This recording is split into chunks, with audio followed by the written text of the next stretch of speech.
राधे राधे, जय श्री कृष्ण। दोस्तों, क्या आप पुनर्जन्म पर यकीन करते हैं? क्या आप लोग भी मानते हैं कि जो कर्म हमने पूर्व जन्मों में किए हैं उनको हम इस जन्म में अवश्य भुगतेंगे? तो फिर हम कैसे कर्मों को करें? तो फिर हम कौन से कर्मों की कैसी सजा को भुगत रहे हैं? क्योंकि आप जानते हैं संसार में एक इंसान ऐसा होता है जिसकी सभी इज्जत करते हैं, सभ्यता से बात करते हैं और बहुत ही तसल्ली से उनकी बात सुनते हैं। लेकिन कुछ इंसान ऐसे हैं जिनको बाहर के लोग तो क्या, अंदर के जो घर के लोग हैं ना, वही तवज्जो नहीं देते। कोई नाम शोहरत इज्जत तवज्जो कुछ भी आप सुन लो समझ लो, बिल्कुल भी नहीं होती। वो दुनिया में आते भी हैं और चले भी जाते हैं, लेकिन उनके बारे में कोई व्यक्ति सुनना या कहना पसंद ही नहीं करता है। आखिर क्यों? इस प्रश्न के बारे में आप भी सोच रहे होंगे। दोस्तों, आज मैं ये बातें इसलिए कर रहा हूँ क्योंकि हमारे पास एक शख्स आते हैं। वो शख्स जो कि रहने वाले पंजाब के हैं, वो कहते हैं कि उनको ही तो उनके घर में ही कोई नहीं सुनता। यहाँ तक कि पत्नी है, बेटा है, बेटियाँ हैं, लेकिन कोई उनकी बात सुनता ही नहीं है। ना कोई इज्जत वैल्यूएशन कुछ नहीं है। वो नौकरी करते हैं, पंजाब पुलिस में काम कर रहे हैं, पैसे वगैरह लाकर सब कुछ करते हैं, लेकिन उनको कोई तवज्जो ही नहीं देता है। दूसरी बात, उनको बहुत ज़्यादा डर लगता है। डर ऐसा जैसे कि बचपन से ही वो एक सपना देखते आए कि बहुत सारे लोग उंगली उठा रहे हैं उनके ऊपर और उनसे बुरा भला कह रहे हैं, यहाँ तक कि उनको कोस भी रहे हैं, कह रहे हैं कि तेरा बुरा हो जाए, तेरा नाश हो जाए। आखिर क्यों? और सबसे हैरानी की बात, उनको बिजली से डर लगता है। बिजली यानी कि वो एक बटन भी ऑन नहीं कर सकते अपने घर का। क्यों? क्योंकि उनको डर लगता है। वो बिजली से खौफ खाते हैं। अगर उनको बटन ऑन करना पड़ गया तो उसके लिए वो किसी लकड़ी का, लंबी सी लकड़ी का सहारा लेंगे, इतनी दूरी से लकड़ी से ऑन करेंगे।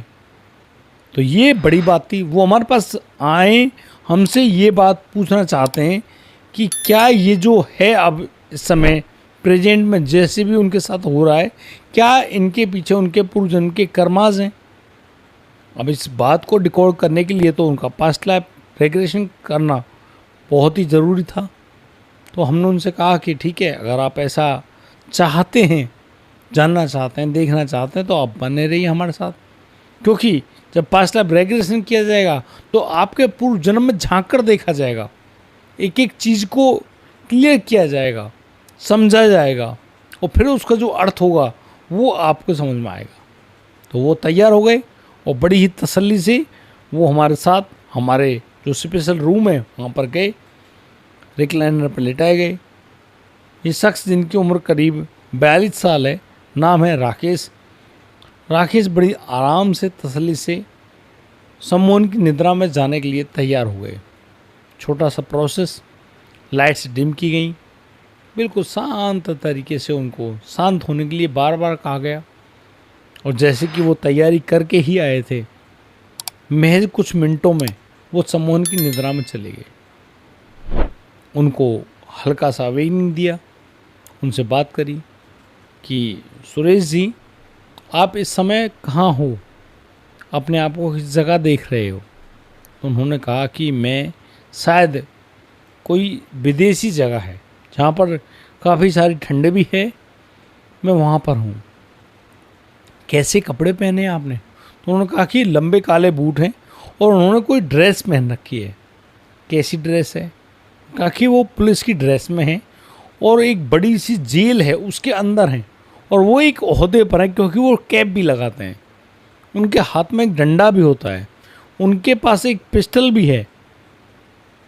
अच्छा, आप ये देखिए, चेक कीजिए अपने राइट साइड में ऊपर की तरफ, जहाँ पर भी हो उसका नाम आपको दिख जाएगा। उन्होंने गौर करी और उन्होंने बताया कि ये अमेरिका है। अमेरिका में को विंस्टन नाम की कोई जगह है, वहाँ पर वो हैं।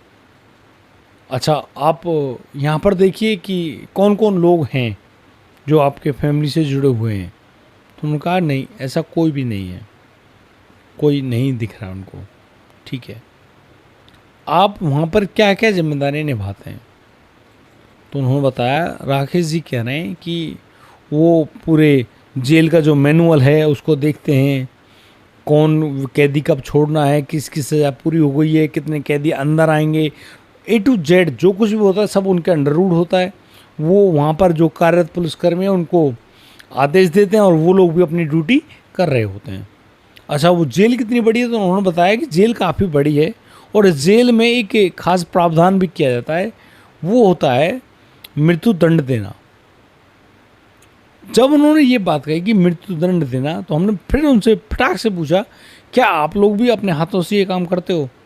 तो उन्होंने कहा हाँ, वो खुद भी ऐसा काम करते हैं, क्योंकि जो जनरल कोर्ट है उसका जो भी आदेश होता है, जिस भी कैदी को मृत्युदंड दिया जाना है, उनको मृत्युदंड देने में और उस पूरी प्रक्रिया को करवाने में उनका बड़ा हाथ होता है, क्योंकि बिना अधिकारी के ये सब काम नहीं होते।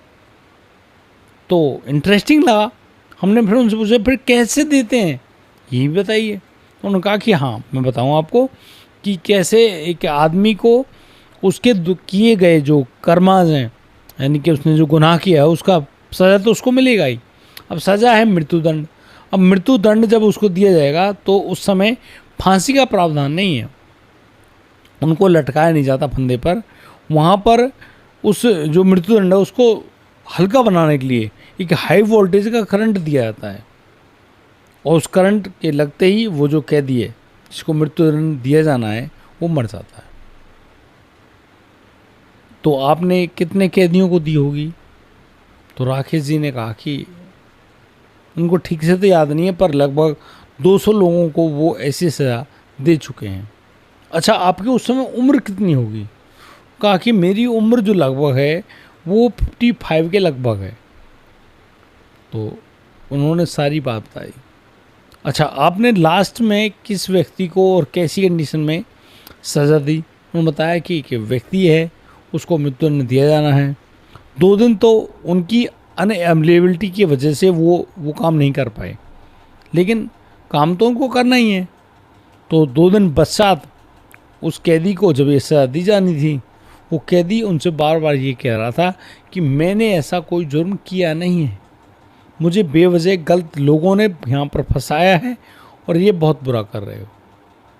और वो शख्स जिसकी आंखों में निहायती मासूमियत दिखाई दे रही थी, वो जब उस चेयर पे बिठाया गया, उस चबूतरे के ऊपर जो चेयर थी जिस पे एक बिजली का करंट छोड़ा जाता है, क्योंकि उसमें कुछ लोहे की रॉड लगी हुई थी, उनके तहत ही वो बिजली करंट उतारा जाता है और आदमी बस जरा सा हिलता है और मर जाता है। तो वो शख्स वहाँ पर बैठा तो, लेकिन उसकी आंखों में जो मासूमियत दिख रही है, वो अपनी आंखों को सीधा जेलर साहब से टकराता और कहता है कि साहब, जैसा आप मेरे साथ कर रहे हो अन्याय, आपको इसका परिणाम भुगतना ही पड़ेगा। और फिर उस जो चेयर है, इलेक्ट्रिक चेयर, उसमें करंट छोड़ दिया जाता है और बस उस शख्स की वहीं पर तड़प कर जान चली जाती है। और इस शख्स जो कि वहाँ पर जो जेलर हैं, उनको लगा भाई उन्होंने तो ड्यूटी करी है, वो जानबूझ के किसी की जान थोड़ी ले रहे हैं, कोई उनका दुश्मन थोड़ी ही है, लेकिन अब जो है वो तो करना पड़ेगा, ड्यूटी उनकी यही है। तो इन बातों को सोचकर समझकर वो वहाँ से चले तो गए। लेकिन कुछ दिनों बाद, कुछ सालों बाद उनका जब रिटायरमेंट हो गया, तो अक्सर वो अपने घर पर देखते हैं कि उसको वो जो बात है, उस शख्स द्वारा जो कही गई बात है, वो रह रह कर याद आती है कि तुम्हें इसका परिणाम भुगतना ही पड़ेगा। तो आपने अपना अंत समय देखा? उन्होंने कहा हाँ, अंत समय देखा। मैं हॉस्पिटल में हूँ, मेरी तबीयत ख़राब हुई है और मुझे मेरे परिजनों ने हॉस्पिटल में भर्ती कराया है। मैं हॉस्पिटल में हूँ और फिर हॉस्पिटल में ही मर जाता हूँ। उस अमेरिकन शख्स का पुनर्जन्म होता है भारत में। अब ये पंजाब के लुधियाना ज़िले के एक गांव के रहने वाले व्यक्ति हैं। ये इनकी अब सच्चाई है। लेकिन अब एट प्रेजेंट में उन्होंने जो डर और जो हालात भुगते हैं ना, वो बड़े कष्टदायक हैं। उनसे जब ये कहा गया कि आप उस शख्स की आंखों को जानते हैं जो लास्ट टाइम में आपको बद्दुआ देकर गया था, तो उन्होंने कहा हाँ, वो जानते हैं और वो शख्स उनके ही घर में मौजूद है। वो शख्स कोई और नहीं, उनकी अपनी बेटा है। और वो बेटा उनको बड़ी भद्दी गालियाँ देता है, उनकी बिल्कुल भी तवज्जो नहीं करता है, कोई इज्जत नहीं है और घर में भी नहीं है। और तो और बाहर के लोग भी कोई उसको इज्जत नहीं देते, जबकि वो पंजाब पुलिस में हेड कांस्टेबल के पद पे हैं। तब है ये हाल। अब इन सारी बातों को हमने जब राकेश जी से जाना, समझा, और फिर हमने राकेश जी से कहा कि भाई अब जो हो रहा है वो तो हो रहा है, लेकिन आपने अपना पूर्वजन्म देखा, तो वो एग्री कर गए कि हाँ ठीक है, लोग उनको बदुआ दे सकते हैं क्योंकि उन्होंने कर्म ही कुछ ऐसे किए हैं। अब जब उनको समोन की निद्रा से जगाया गया और उनके पास जब उनको काउंसलिंग रूम में लेकर आए, ठंडा पानी पिलाया, शांति से वो बैठे, हमने राकेश जी से कहा कि राकेश जी अब आप क्या कहना चाहते हैं? तो वो हमसे ये पूछ रहे हैं कि क्या वो जो जाने गई हैं उनका दोषी मैं हूँ? देखिए, इस चीज़ में ज़्यादा ज्ञान हमें भी नहीं है और ज़्यादा ज्ञान मैं पेलूँगा भी नहीं, क्योंकि ये सब चीज़ें यहाँ पर ज्ञान रह जाता है। अब सोचिए, आपने गुनाह किया तो आपको उस गुनाह की सज़ा तो मिलेगी, यहाँ के कोर्ट में मिल जाए, नहीं तो भगवान के कोर्ट में तो सभी का निर्णय किया जाता है, न्याय किया जाता है। तो अब जो कोर्ट ने, जज साहब ने, जो कि न्यायपालिका को चलाते हैं, वो जो भी आदेश देते हैं, भाई एक पुलिस अधिकारी होने के नाते उनकी जिम्मेदारी बनती है कि उनको उस जज साहब की जो आदेश है उसका पालन करना चाहिए, और इंसान करता भी है। तो हमने राकेश जी से कहा कि आपका इसमें कोई फॉल्ट नहीं है, आपने लोगों के साथ बुरा नहीं किया और ना ही आप कर रहे हो, लेकिन आपको आदेश का पालन तो करना पड़ेगा ना। तो राकेश जी ने कहा कि हाँ ये बात तो है। तो सिंपल सी बात है कि देखो, आपने जो कर्म किए हैं, अच्छे कर्म किए पुलिस के, तो आप पूर्व जन्म में भी पुलिस में थे और आप इस जन्म में पुलिस में हो, तो ये आपने अच्छे जो कर्म किए हैं उनका फल है, वरना आप कोई पुलिस अधिकारी बनते थोड़ी, कुछ भी नहीं बनते, हो सकता है भाई। और रही बात दूसरी, आपने जुर्म क्या किया है, तो उन्होंने कहा कि हमको जब बोला जाता है तो भैया हम उनकी बात तो मानेंगे। हमने कहा बिल्कुल माननी पड़ेगी, आपकी ड्यूटी ही उनका हुक्म बजाना है, लेकिन कहीं ना कहीं आपने उनकी जो बात सुने नहीं, समझे नहीं, और आपने तो अपने आदेश का पालन किया, लेकिन हो सकता है वो इंसान वाकई में बेगुनाह हो, शायद उसकी आत्मा ने आपको जो बददुआ दी है भाई वो तो फलीभूत होगी ही। इसीलिए कहते हैं ना कि जीवन में इंसान कुछ भी कमाए, पैसा कमाए, ज़मीन जायदाद कुछ भी कमाए, लेकिन किसी की बददुआ ना कमाए। हो सके तो उसको दुआएं माने, दुआओं में याद भी रखें और दुआएं मानते चलें। तो जब वो दुआएं अपना आसार दिखाती हैं ना, तो मरते हुए आदमी को भी जिंदा कर देती हैं। लेकिन अब आप बददुआएं कमा रहे हैं तो वो तो असर करेंगी भाई। अब उसके लिए न्याय हुआ है नहीं हुआ वो बात अलग है, लेकिन लास्ट टाइम में उसने देखा कि एक इंसान, जो मैं कैदी के बारे में बात कर रहा हूँ, उसने देखा कि एक इंसान जो कि जेलर है उसके पास भी अधिकार हैं, वो उनके पास गिर रहेगा तो शायद उसको बचा लिया जाएगा। वो कह रहा है उसके बीवी हैं, बच्चे हैं, परिवार है, आप उनकी जान मत लो, लेकिन क्या करें, यहाँ पर जो इंसान ये सब कर रहा है वो भी तो मजबूर है ना, उसको भी तो आदेश दिया गया है। कहीं ना कहीं वो बद्दुआएं राकेश के जीवन में फलीभूत हो रही हैं, और जहाँ पर उनको नाम, शोहरत, इज्जत मिलनी चाहिए थी वो सब नहीं मिल पा रही है। राकेश जी ढंग से समझ गए, उन्होंने कहा कि ठीक है, वो इस बात को समझ गए, बिजली से डर होने का खतरा भी जान गए, क्योंकि उन्होंने लोगों को बिजली से मरते हुए देखा है। उनको लगता है कि बिजली से कहीं गलती से उनका हाथ लगे तो वो ऐसे ही मारे जाएंगे। तो दोस्तों, ये था हमारा आज का रेगुलेशन। आप लोगों को कैसा लगा? आप लोग इस पास्ट लाइफ रेगुलेशन के बारे में क्या कहना चाहते हैं, क्या राय रखना चाहते हैं, हमें कमेंट करके ज़रूर बताइएगा। और जब आप हमारे पास कमेंट करते हैं तो मेरा मनोबल वाकई में बढ़ता है। मैं सभी बहनों, भाइयों, जो भी बड़े बुजुर्ग या छोटे बच्चे जो भी इस वीडियो को देख रहे हैं, वो इसको मिथ्या ना माने, ये निहायत ही सत्य है। और दूसरी बात, अच्छे कर्माज पे ध्यान दीजिएगा। अब जैसे कर्म करेंगे आपको वैसा ही फल भुगतना पड़ेगा। जैसे कि बड़े लोग कहते हैं, भाई जैसा करोगे वैसा भरोगे, जैसा बीज बोओगे वैसा ही फल काटोगे। तो अब ये आप खुद समझदार हैं, अच्छे बने, लोगों की मदद करें, लोगों से दुआएं कमाएं, बद्दुआ ना लें।